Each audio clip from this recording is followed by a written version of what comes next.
mướn này các bạn.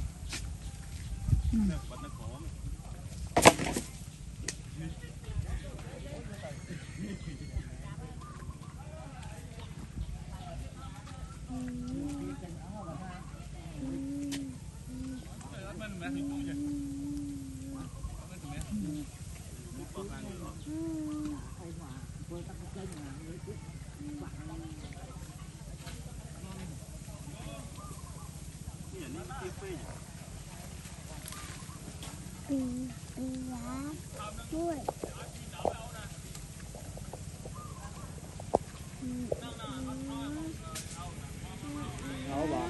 Đó. Đó là cái này hồng mượn.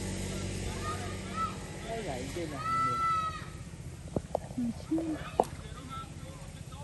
Vậy ốc cái đây.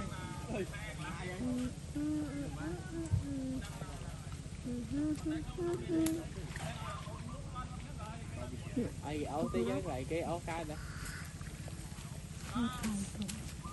Dạ tại. Thầy cái đi